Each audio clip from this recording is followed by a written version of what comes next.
এমনও অনেক দেখি ভাই, আমরা সমাজে তেমন কোনো অবস্থানও নাই, ঐতিহাসিকভাবেও অবস্থান নাই, বড় বড় কথা বলে, যাদের সম্বন্ধে বলে তারা চাইলে পিষে ফেলতে পারবে।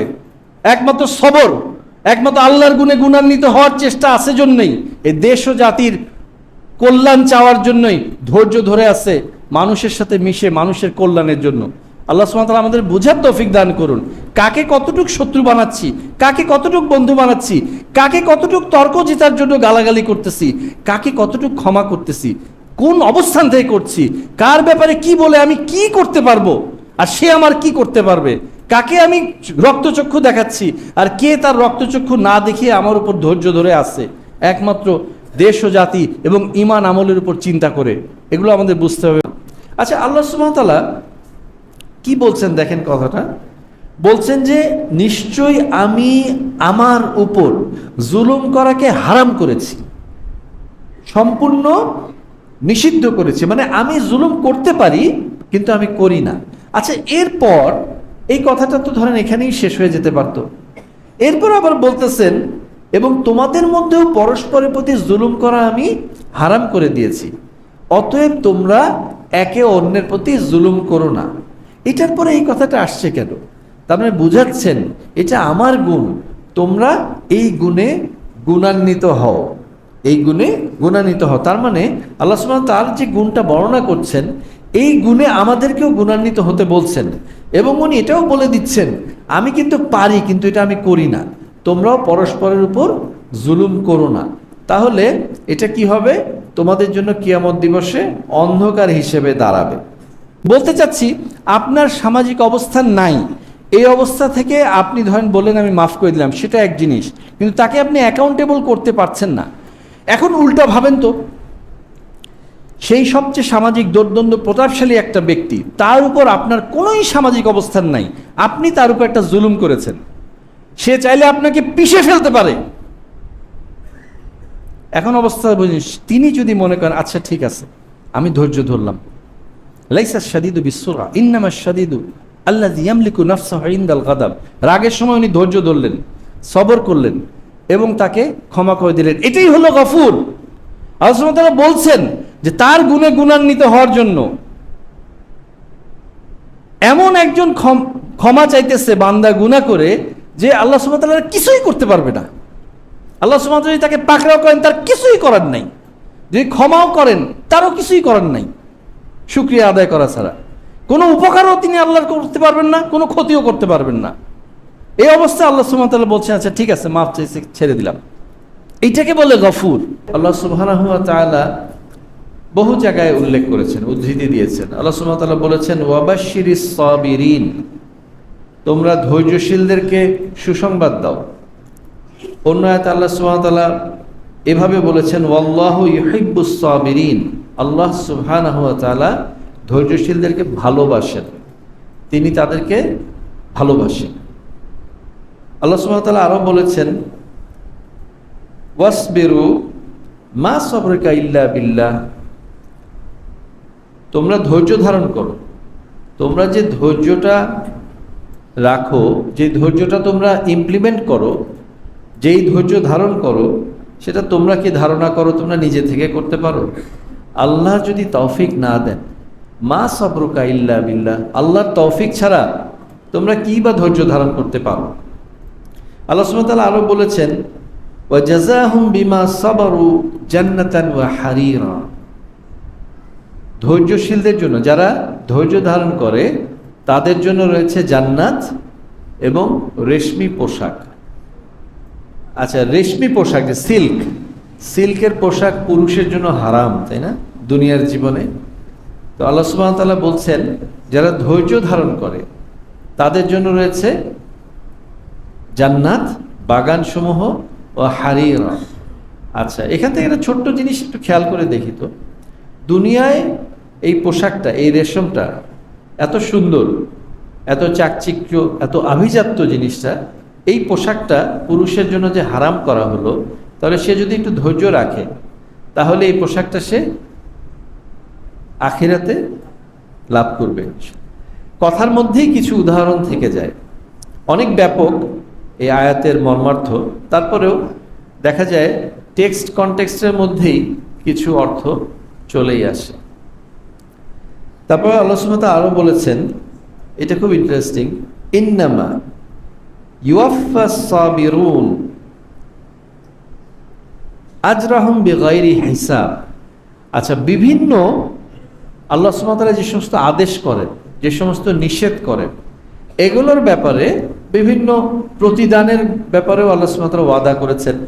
সেগুলো অনেক জায়গায় বর্ণনা করেছেন, কোনোটা বর্ণনা করেননি, এরকম বিভিন্ন ব্যাপার আছে। কিন্তু এখানে আল্লাহ সুবহানাহু ওয়া তাআলা ধৈর্যশীলদের জন্য বিষয়টা কিভাবে বললেন? এখানে আল্লাহ সুবহানাহু ওয়া তাআলা ধৈর্যশীলদেরকে যে প্রতিদান দিবেন তাদের ব্যাপারে একটা শব্দ ব্যবহার করেছেন। সেই শব্দটা শুরুতে কি? ইন্নামা। ইন্নামা শব্দের অর্থ আমরা সরাসরি বাংলায় যদি করি তাহলে আসে কেবলই, অনলি, কেবলই।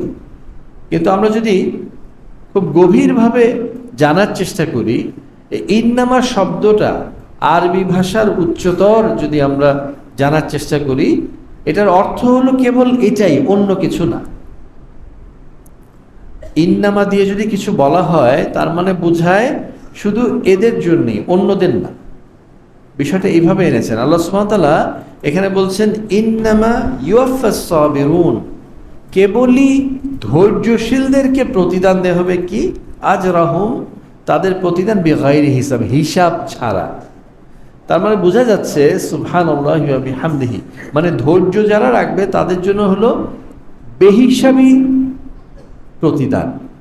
তাহলে এইটার সৌভাগ্যবান তারা হবে, এটা লাভ করার তৌফিক তাদের হবে যদি তারা ধৈর্যশীলদের অন্তর্ভুক্ত হতে পারে। আচ্ছা, ধৈর্য ধরার বিষয় যখন আসে, সাধারণত একটা বিপদ বা কোনো একটা সমস্যায় পড়েছে তখনই কিন্তু ধৈর্যের বিষয়টা আসে। ধরেন সাধারণত ধৈর্যের কথা আসলে কিন্তু এটার সাথে কোনো না কোনো একটা বিপদ বা মুসিবত, কোনো একটা জিনিস সম্পৃক্ত থাকে। তা নাহলে বলে ধৈর্য ধরো। ধরেন একজন খুব আনন্দে আছে, খুব ভালো অবস্থায়, তখন সাধারণত কি আমরা বলি ধৈর্য ধরো? একজন বিপদে পড়েছে তখন বলি না। এই বিপদে ফেলতে গেলে দেখবেন এটার সাথে জুলুমের একটা সম্পর্ক আছে। যখনই কেউ বিপদ আল্লাহ সুবহানাহু ওয়া তাআলা পরীক্ষার জন্য করতে পারেন, অবশ্যই তা তো আসতে পারে, এবং যখনই তার উপর বিপদ বা মুসিবত আসে তখন বলা হয় কি? তারা বলে ইন্না লিল্লাহি ওয়া ইন্না ইলাইহি রাজিউন। আর কেউ যদি কারোর উপর জুলুম করে তখনও ধৈর্যের বিষয়টা উল্লেখ করা হয়েছে। আল্লাহ সুবহানাহু ওয়া তাআলা তার রাসূল সাল্লাল্লাহু আলাইহি ওয়াসাল্লামের মাধ্যমে জানিয়েছেন, ইত্তাকুজ জুলমা, তোমরা জুলুম সম্বন্ধে ভয় করো, জুলুম সম্বন্ধে তোমরা কনশাস হও, কশাস হও, সাবধান হও। কেন? ফাইন্না জুলমা, কেননা অবশ্যই জুলুম হলো জুলুমাতুন ইয়াউমাল কিয়ামাত, অন্ধকার। কিয়ামতের দিনে এই জুলুমটা অন্ধকার হিসেবে তোমার সামনে আসবে। মানে সেই কঠিন দিবসে তোমার দ্বারা সংঘটিত যত জুলুম আছে এগুলো অন্ধকার রূপে আসবে। মানে এমনিতেই তো সেদিন মহা ভয়ঙ্কর দিন, অত্যন্ত ভয়ঙ্কর দিন, তাই না? যেদিন ভাই ভাই থেকে পালাবে, সন্তান সন্ততি বাবা মা থেকে পালাবে, স্ত্রী স্বামী থেকে পালাবে। সেই দিন যদি আরও দেখা যায় ভয়াবহ দিনে অন্ধকার হয়ে থাকে চোখের সামনে, বা যে কোনো অবস্থা অন্ধকার হয়ে থাকে, তাহলে এই অন্ধকারটা যাতে না হয় তাহলে কি? জুলুম থেকে বেঁচে থাকতে হবে, জুলুম করা থেকে। রাসূল সাল্লাল্লাহু আলাইহি ওয়াসাল্লাম বলেছেন, উনসুর আখাকা, তোমার ভাইকে সাহায্য করো, সহযোগিতা করো, জালিমান আও মাজলুমান, সে যদি জালেম হয় তাহলেও সহযোগিতা করো, মাজলুম হয় তাহলেও সহযোগিতা করো। তো সাহাবী রাদিয়াল্লাহু আনহুম বললেন যে, ইয়া রাসূলুল্লাহ, এটা আবার কেমন কথা? মাজলুমকে সহযোগিতা করবো এটা না হয় বুঝলাম, মাজলুম তার উপর জুলুম হচ্ছে, সহযোগিতা করব। জালিমকে আবার সহযোগিতা করে কিভাবে? রাসূল বলছেন, না, বিষয়টা তোমরা যেভাবে ভাবছো তা নয়। এটা হলো মাজলুমকে তো সহযোগিতা করবে তার জুলুম থেকে বাঁচার জন্য, আর জালিমকে সহযোগিতা করবে তার জুলুম থেকে বিরত রাখার জন্য। তাহলে কি বলছেন? জুলুম জিনিসটা এমনই, কারণ এই জুলুমটা তার জন্য কিয়ামত দিবসে জুলুমাত, অন্ধকার হিসেবে তার সামনে এসে দাঁড়াবে। আল্লাহ সুবহানাহু ওয়া তাআলা কুদসি হাদিসে বলছেন, ইয়া ইবাদি, হে আমার দাসেরা, হে আমার বান্দারা, ইন্নী হারামতু, নিশ্চয়ই আমি হারাম করেছি, নিষিদ্ধ করেছি, নিশ্চয় আমি হারাম করেছি। কি হারাম করেছি? আজ-জুলমা আলা নাফসি, আমার নিজের জন্য আমি নিজে জুলুমকে আমার জন্য হারাম করেছি। আল্লাহ সুবহানাহু ওয়া তাআলা এক বিন্দু জুলুম করেন না। আল্লাহ সুবহানাহু ওয়া তাআলা কোরআনে বলেছেন ফাআলুল লিমা ইউরিদ, তিনি যা ইচ্ছা তাই করতে পারেন, তিনি যা ইচ্ছা তাই করেন। তার মানে কি আল্লাহ সুবহানাহু ওয়া তাআলা জুলুম করতে পারেন না? করতে পারেন, তিনি করেন না। আল্লাহ সুবহানাহু ওয়া তাআলা যা ইচ্ছা তাই করেন, যা ইচ্ছা তাই করতে পারেন, কিন্তু উনি আবার অন্যখানে বলে দিলেন ইন্নী হাররামতু আজ-জুলমা আলা নাফসি। অন্য রিওয়ায়াতে আসছে ইন্নী হাররামতু জুলমান আলাইয়া, মানে আমি নিজের জন্য জুলুমকে হারাম করে দিয়েছি। মানে যা খুশি তা করতে পারি, তাহলে জুলুমও করতে পারি, কিন্তু এটা আমার শানে যায় না, এজন্য আমি জুলুম করি না। তারপর বলছেন ওয়াজআলতুহু, এবং সেই জুলুমকে আমি কি করেছি, বাইনাকুম মুহাররামান, তোমাদের জন্যও এটাকে, তোমাদের মধ্যে পরস্পরের মধ্যে একজন অন্যজনের উপর জুলুম করাকে আমি হারাম করে দিয়েছি, এটাকেও নিষিদ্ধ করেছি। ফালা তাযালামু, ফলে অতএব তোমরা পরস্পরের প্রতি জুলুম করো না। আচ্ছা, আল্লাহ সুবহানাহু ওয়া তাআলা কি বলছেন দেখেন কথাটা, বলছেন যে নিশ্চয়ই আমি আমার উপর জুলুম করাকে হারাম করেছি, সম্পূর্ণ নিষিদ্ধ করেছি। মানে আমি জুলুম করতে পারি কিন্তু আমি করি না। আচ্ছা, এরপর এই কথাটা তো ধরেন এখানেই শেষ হয়ে যেতে পারতো। এরপর আবার বলতেছেন এবং তোমাদের মধ্যেও পরস্পরের প্রতি জুলুম করা আমি হারাম করে দিয়েছি, অতএব তোমরা একে অন্যের প্রতি জুলুম করো না। এটার পরে এই কথাটা আসছে কেন? তার মানে বুঝাচ্ছেন এটা আমার গুণ, তোমরা এই গুণে গুণান্বিত হও, এই গুণে গুণান্বিত হও। তার মানে আল্লাহ সুবহানাহু ওয়া তাআলা যে গুণটা বর্ণনা করছেন, এই গুণে আমাদেরকেও গুণান্বিত হতে বলছেন, এবং উনি এটাও বলে দিচ্ছেন আমি কিন্তু পারি, কিন্তু এটা আমি করি না, তোমরাও পরস্পরের উপর জুলুম করো না। তাহলে এটা কি হবে? তোমাদের জন্য কিয়ামত দিবসে অন্ধকার হিসেবে দাঁড়াবে। আমরা সবর নিয়ে আলোচনা করছিলাম, বক্তব্যের এই পর্যায়ে এসে আমরা আরেকটা হাদিসের উদ্ধৃতি দিতে চাচ্ছি।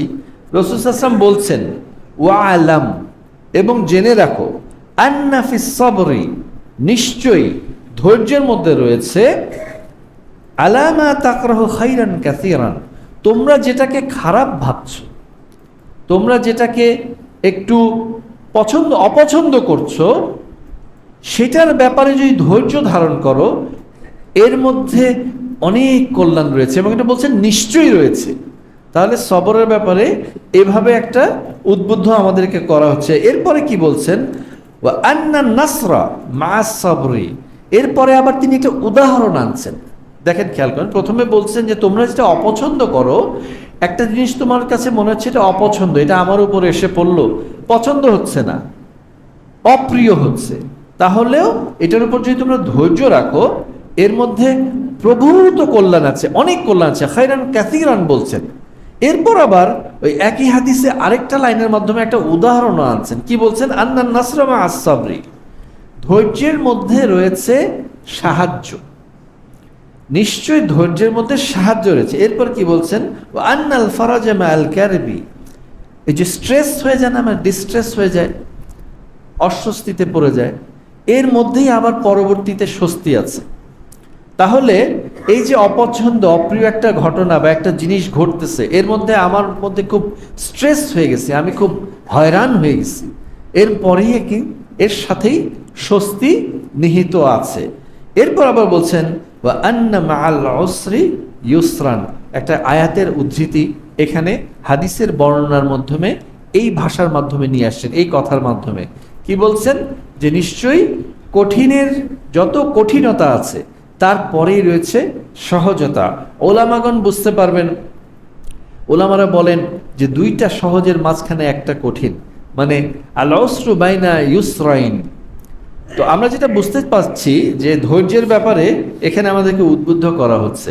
এবার আমরা একটু সামনের দিকে যাই, যদিও খুব বেশি সময় নেই, আমরা ইনশাল্লাহ যেখানে নিয়ে যেটা এটাকে শেষ করতে চাচ্ছি, এই জন্য বর্ণনাগুলো আমরা তাড়াতাড়ি বলে যাচ্ছি যে শেষে আমরা একটা জায়গায় এসে কানেক্ট করব ইনশাআল্লাহ।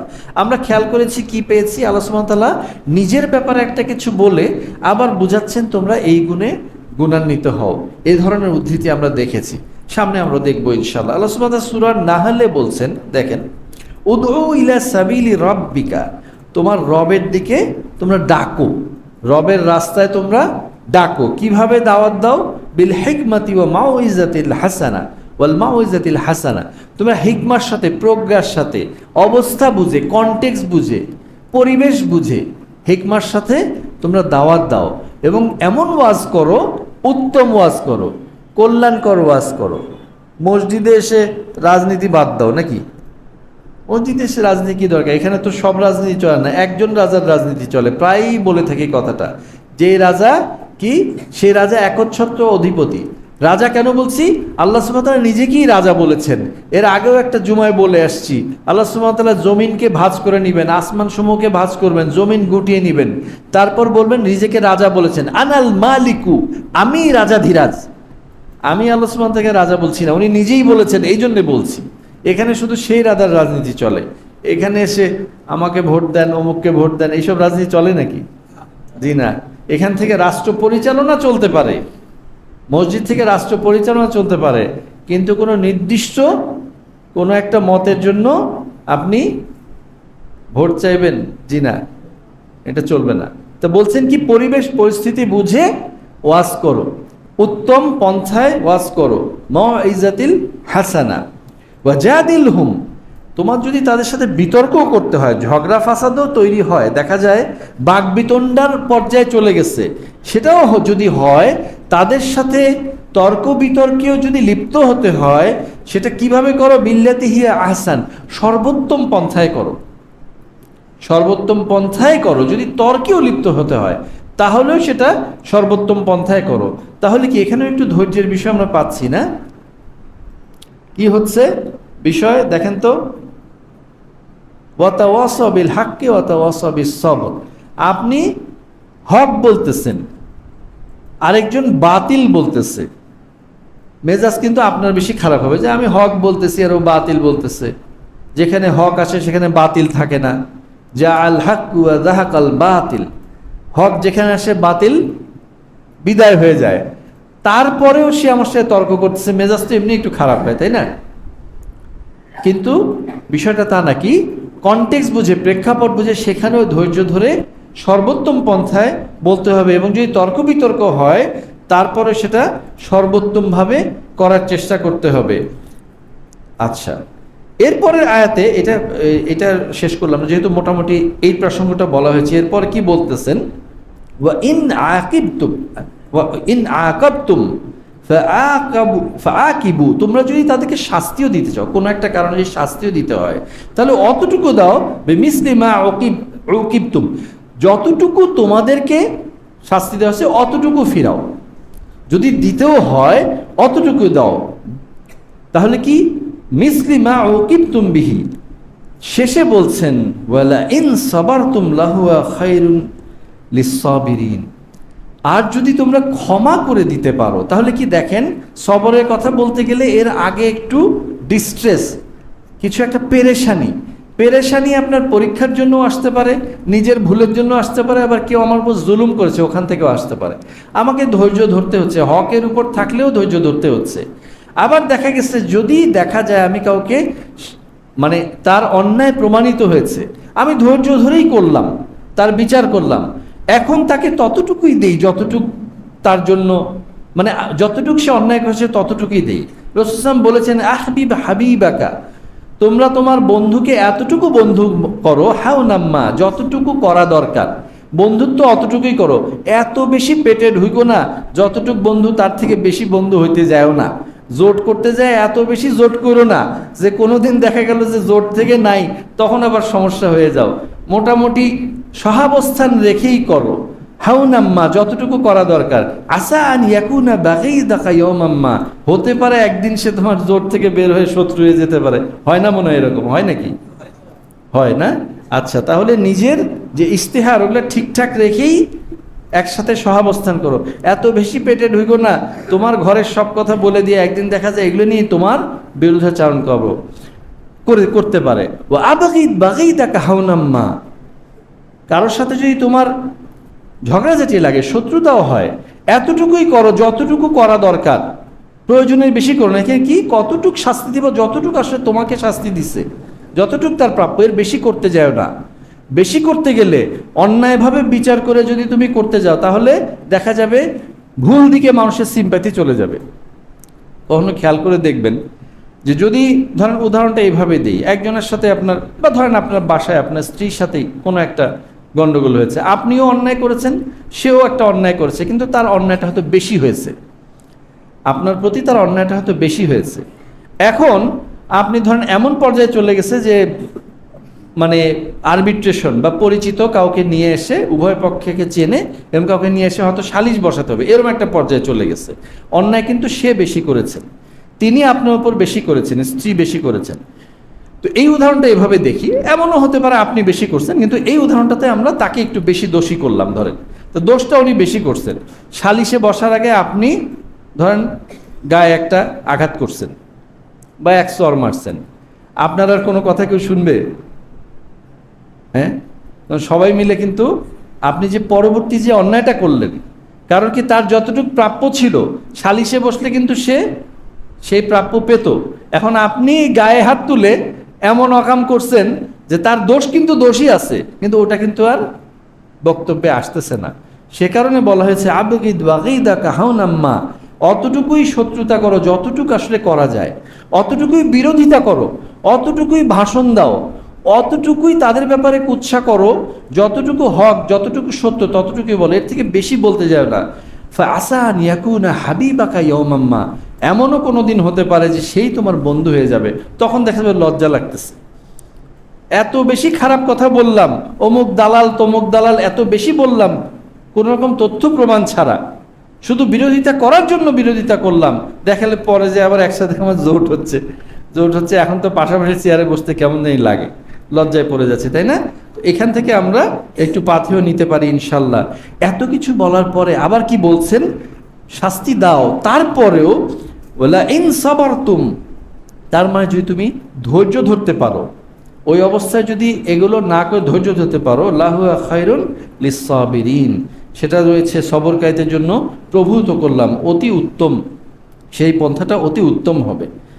তারপরে আরেকটা বিষয় আমরা আগেও বলেছি, আল্লাহ সুবহানাহু ওয়া তাআলা বলেছেন ওয়াসবির ওয়ামা সাবরুকা ইল্লা বিল্লাহ।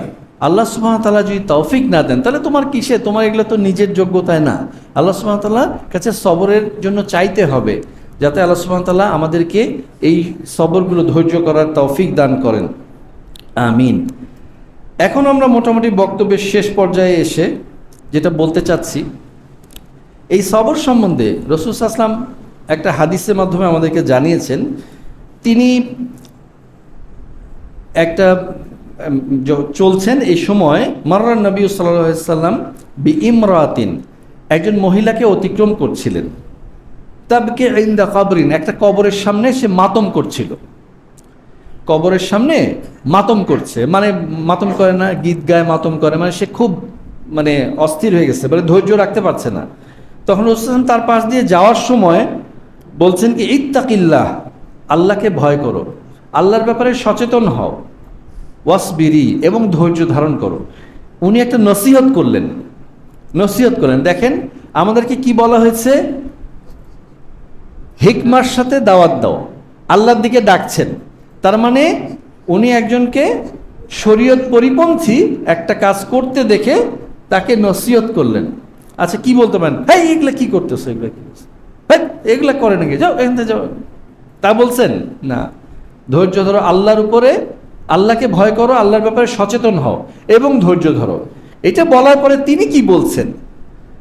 উনি বলছেন ইলাইকা আন্নি ফাইন্নাকা লাম তুসিব বিমুসিবাতি, আপনি জানেন আমার কি হয়েছে, আমার বিপদে আপনি পড়ছেন। উনি কিন্তু তখন প্রচণ্ড মানে ভারাক্রান্ত অবস্থায় মাতম করতেছে, কান্নাকাটি করতেছে, হাউমাউ করতেছে, হয়তো গীত গাচ্ছে এবং সে মানে তার পুরনো স্মৃতিগুলো মনে পড়তেছে, আমার বাবা এই সেই, মানে যে মারা গেছে তার হয়তো সন্তান বা কেউ একজন। তো এখন মাথা উঠে বলতেছে যে আপনি এটা জানেন নাকি, আপনি আমার মতো হয়েছে, বড় বিয়ে দিবার আসছেন, মানে এই ধরনের কথা বলছেন আর কি। যাই হোক, রাসূল সাল্লাল্লাহু আলাইহি ওয়াসাল্লাম তখন সুন্দর চলে গেলেন। তো ওনার সাথে যারা সহযোগী ছিলেন, সাহাবী ছিলেন, তারা ওনাকে বলতেছেন আপনি জানেন উনি কে, উনি কিন্তু আল্লাহ রসুল। তখন তো সে ওহো বিশাল ভুল করে ফেলছি। তখন রাসূল সাল্লাল্লাহু আলাইহি ওয়াসাল্লামের কাছে উনি গেছেন, যাওয়ার পরে লম্বা হাদিস বললে সময় লাগবে, এই জন্যে মানে আওকামা ক্বালা আলাইহিস সালাতু ওয়াস সালাম বলে যাচ্ছি। তো গিয়ে তখন বলছেন যে আমি আসলে আপনাকে চিনতে পারিনি, আমার ভুল হয়ে গেছে। তখন রাসূল সাল্লাল্লাহু আলাইহি ওয়াসাল্লাম দেখেন ওই সময় রাসূল সাল্লাল্লাহু আলাইহি ওয়াসাল্লাম কি বলছেন, আল্লাহকে ভয় করো এবং এবং ধৈর্য ধরো। এরপরে ফিরে এসে যখন রাসূল সাল্লাল্লাহু আলাইহি ওয়াসাল্লামকে বলতেছেন যে আমার ভুল হয়ে গেছে, আমি আপনাকে চিনতে পারিনি, তখন রাসূল সাল্লাল্লাহু আলাইহি ওয়াসাল্লাম কি বলছেন, তখন একটা নসিহত করতেছেন, ইন্নামাস সাবরু ইনদা সাদামাতিল উলা, ধৈর্য কেবলই বিপদের শুরুতে। আচ্ছা, ওই সময় বলতে পারতেন না যখন কান্নাকাটি করতেছে, এই কি করতেছো, শুরুতে তো ধৈর্য ধরতে হয়, তোমার এগুলা এগুলা হলো নাকি? তাহলে কি, বিল হিকমাতি ওয়াল মাউইজাতিল হাসানা।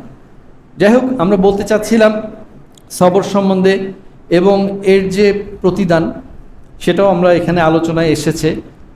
বক্তব্যের শেষ পর্যায়ে আমরা যেটা বলতে চাচ্ছি, দেখুন এখানে এটাও বলা হয়েছে যে তোমরা যদি শাস্তিও দাও তাহলে যতটুক ততটুক দাও, এই সংক্রান্ত একটা হাদিসও আমরা শুনলাম। আর যদি ছেড়ে দিতে পারো, ধৈর্য রাখতে পারো, তাহলে সেটা অতি উত্তম। আল্লাহ রাসূল সাল্লাল্লাহু আলাইহি ওয়াসাল্লাম বলছেন, দেখেন এই জায়গায় এসে আমরা শেষ করব এবং কানেক্ট করার চেষ্টা করব ইনশাআল্লাহ। আল্লাহ রাসূল সাল্লাল্লাহু আলাইহি ওয়াসাল্লাম বলছেন, লাইসা শাদীদু বিসুরআহ, কুস্তিতে যে পালোয়ানি, কুস্তি আছে না, কুস্তিতে যে জিতে গেল সে প্রকৃত বীর নয়। লাইসা শাদীদু বিসুরআহ, কুস্তিতে যে জিতে গেল সে প্রকৃত বীর নয়। খালি তর্কে জিতে গেলাম তাহলে আমারটা সঠিক হয়ে গেল, বিষয়টা এরকম নয়। তর্কে জিততে পারবো না জেনে 10টা মিথ্যা একত্র করে সেটা আরোপ করার চেষ্টা করলাম, হয়তো আমি আজকের টক শোতে জিতে গেলাম, প্রকৃত বীর নয়। ইন্নামাশ শাদীদু, সেই হলো প্রকৃত বীর বাহাদুর, আল্লাযী ইয়ামলিকু নাফসাহু, যে কন্ট্রোল করতে পারে নিজেকে, আইন্দাল গাদাব, রাগের সময় নিজেকে কন্ট্রোল করতে পারে, যে ধৈর্য ধরতে পারে, সেই হলো প্রকৃত বীর। আল্লাহ সুবহানাহু ওয়া তাআলা এখানে আমাদেরকে বলছেন যে উনি জুলুম করতে পারেন, করেন না, তোমরাও পরস্পরের প্রতি জুলুম করো না, তার গুণে গুণান্বিত হতে বলছেন। আল্লাহ সুবহানাহু ওয়া তাআলা আমাদের ক্ষমা করেন। এই দেখেন, বিপদ, ধৈর্য, ধৈর্য রাখলে প্রতিদান, ক্ষমা করেন। আমরা ক্ষমা চাইলে আল্লাহ সুবহানাহু ওয়া তাআলা ক্ষমা করেন। একটা খুব প্রসিদ্ধ হাদিস, যে কোনো বান্দা একটা গুনাহ করলো, ভাষাটা এভাবে আসছে, আজনাবা আব্দুন জানবান, একজন বান্দা একটা গুনাহ করলো, ফাকাল, অতঃপর বলল আল্লাহুম্মা গফিরলি যানবি, আল্লাহ, হে আল্লাহ আপনি আমার গুনাহ ক্ষমা করেন। আল্লাহ সুবহানাহু ওয়া তাআলা কি বলছেন, আজনাবা আব্দি জানবান, আমার বান্দা একটা গুনাহ করেছে, একটা পাপ করেছে, ফাআলিমা আন্না লাহু রাব্বান, এবং সে কি জানে, সে জানে যে তার জন্য একটা রব আছে, তার একজন প্রতিপালক আছেন, তার একজন সৃষ্টিকর্তা, পালনকর্তা, তার একজন মালিক আছেন। এখানে তিনি রব শব্দটা উল্লেখ করছেন, তার একজন সৃষ্টিকর্তা, তাকে খাওয়ায় পড়ায় এবং তার মালিক, তার সমস্ত কিছুর মালিক আছে, এটা সে জানে। সে গুনাহ করছে এটা সে জানে, তারপর কি করছে, কি জানে, সেই রব কি করতে পারে, ইয়াগফিরু যানবা, এই গুনাহ ক্ষমাও করতে পারেন, ওয়া ইয়াখুযু বিযানবি, এবং এই গুনার জন্য তাকে পাকড়াও করতে পারেন। তার মানে বুঝাতে চাচ্ছেন জেনে শুনে সে এই কাজটা করছে, এইটা করে সুম্মা আদা, এবং সে এরপরে ক্ষমা চাইতেছে। গুনাহটা করে তার মনে হয়েছে, অনুতপ্ত হয়েছে, সে ক্ষমা চাইছে, সুম্মা আদা ফাআযনাবা, সে পরবর্তী আবার দিন যায়, মাস যায়, সে আবার একই গুনাহ করছে, করে আবার সে বলছে আল্লাহুম্মা গফিরলি যানবি, হে আল্লাহ আমাকে ক্ষমা করেন। তখন আল্লাহ সুবহানাহু ওয়া তাআলা বলতেছেন, ই'মাল মা শি'তা ফাকাদ গফারতু লাক, আচ্ছা ঠিক আছে, তুমি যেহেতু জেনে শুনে বুঝে বারবার তুমি অনুতপ্ত হচ্ছ, ক্ষমা চাচ্ছ, আমি তোমাকে ক্ষমা করে দিলাম। সুবহানাল্লাহি ওয়া বিহামদিহি, আচ্ছা দেখেন, একটা জিনিস খেয়াল করে দেখেন, আল্লাহ সুবহানাহু ওয়া তাআলা বলছেন তার গুণে গুণান্বিত হওয়ার জন্য। বক্তব্যের একদম শেষ পর্যায়ে চলে আসছি ভাই, বলতে চাচ্ছি তার গুণে গুণান্বিত হয়ে গেলে উনি কি করছেন, এখানে উদাহরণ দিচ্ছেন যে এমন একজনের সম্বন্ধে সে জ্ঞান রেখে গুনাহটা করে আবার তার কাছে ক্ষমা চাচ্ছে, যে জানেন যে তিনি তাকে খাওয়ান, তিনি তাকে পড়ান, তিনি তার মালিক, তিনি তার সৃষ্টিকর্তা, পালনকর্তা, সমস্ত কিছুর অধিকারী। এটা জেনে শুনে গুনাহ করে অনুতপ্ত হয়ে আবার তার কাছে ক্ষমা চাইতেছে। আচ্ছা, এখন ধরেন আমার উপর একজন বা আপনার উপর একজন অন্যায় করলো, আপনি একেবারেই কি করলেন, একেবারেই ধরেন জীর্ণ শীর্ণ অবস্থায় আছেন, সামাজিকভাবে আপনার কোনোই অবস্থান নাই। এমন একজন আপনার উপর জুলুম করেছে, আপনার উপর জুলুম হয়েছে। জুলুম হওয়ার পরে আপনি তাকে বললেন যে আচ্ছা আপনাকে মাফ করে দিলাম।